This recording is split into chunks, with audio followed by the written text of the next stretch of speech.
Oke, Assalamualaikum warahmatullahi wabarakatuh. Ini adalah kronologi kejadian pencurian di rumahnya Bang Ipul yang terjadi pada hari Senin, tanggal 21. Sebenarnya kejadian hari Selasa, hari Minggu. Jadi ketika itu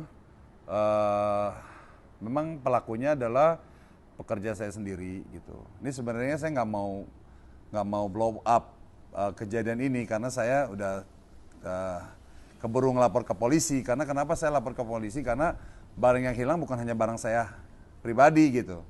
Tadi saya pikir kalau cuma barang pribadi saya, handphone 3, nggak ada masalah, saya nggak akan bikin laporan. Ini kebetulan yang hilang ada satu motor kakak saya gitu. Jadi kakak saya kepengen dia juga ibaratnya ingin ngasih pembelajaran lah kepada yang melakukan pencurian tersebut gitu. Jadi memang pelakunya adalah karyawan saya sendiri. Ada 2 orang gitu. Jadi saya melihat mereka ini sebenarnya karyawan yang baik gitu, pekerja yang baik gitu. Tapi saya nggak tahu kenapa dalam 2 hari terakhir ini ada kejadian-kejadian aneh. Pertama apa? Handphone saya yang iPhone 11 itu sempat ketinggalan di rumah. Dan begitu saya cari di kamar nggak ada. Taunya kondisi handphone itu udah nyelip di selipan-selipan, pokoknya nggak masuk akal. Nah, tapi saya berpikir tetap nggak ada pikiran negatif terhadap akan ada niatan untuk iya. Dan saya juga baru sadar ternyata kemarin itu platnya nggak ada, udah dibuang. Memang udah awalnya niat mereka tuh udah jahat, udah memang mau ngambil gitu kan, ngambil semua barang-barang saya sama kakak saya gitu. Jadi baru sadar juga ini ternyata kemarin motor di bawah nggak ada platnya. Gitu. Jadi ya udah, alhamdulillah, untungnya STNK ada di saya. Dia cuma bawa kunci doang karena si yang ngambil ini kan dia udah ikut saya udah sebulan. Jadi dia udah baca situasi rumah, keamanannya seperti apa di rumah saya gitu kan.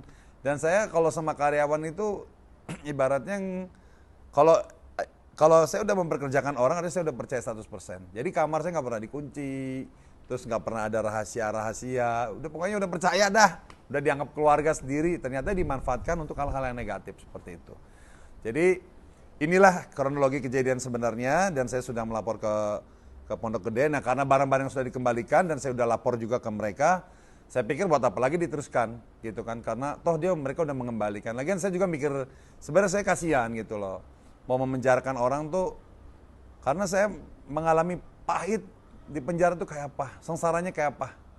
Alhamdulillah saya masih punya hati nurani lah untuk tidak segampang itu memenjarakan orang. Tapi kalau apabila mereka ibaratnya mau bertobat, udah nggak mau, dia mau kembali, kenapa enggak? Artinya udahlah, udah selesai secara kekeluargaan gitu. Jadi ya ini juga pembelajaran buat saya. Next saya kalau mau terima seorang untuk kerja ya harus oke. Jadi saya dikasih tahu sama karyawan saya satu lagi, dia bilang kayak mereka berdua ini tiba-tiba meninggalkan masjid pada saat saya takbiratul ikram gitu. Karena dia juga nggak curiga juga kalau mereka tuh ternyata mau mencuri gitu, mau mencuri barang-barang. Kebetulan memang di rumah ini kita ada berenam, ada kakak saya sama ada putrinya gitu, sama karyawan saya 3 gitu kan.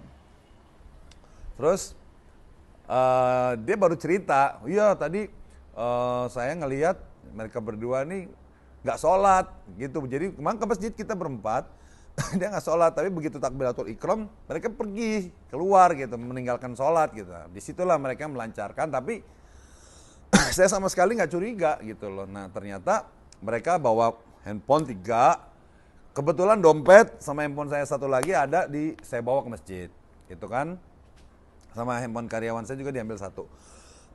Terus begitu dicek ternyata motor kagak ada. Waduh, tadinya saya nggak mau ngelapor polisi gitu karena kebetulan ada motor kakak saya, ya saya disuruh ngelapor, ya udahlah saya ngelapor lah gitu. Saya lapor, pertama saya ngelapor ke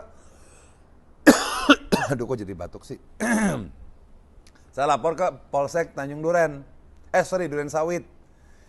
Diterimalah saya dengan Polsek Duren Sawit. Terima kasih banyak untuk Kapolsek dan jajarannya. Setelah para anggota, saya disambut langsung. Mereka ke TKP ke sini. Oke guys, ini videonya, ini motornya, lihat nomornya dibuang. Lihat nih sini, depan. Tuh nomornya dibuang. Tapi kemarin diambil dari Cengkareng ke Jakarta kagak pakai plat nomor tuh, dibuang. Tapi alhamdulillah sudah kembali. Oke. Dan handphone-nya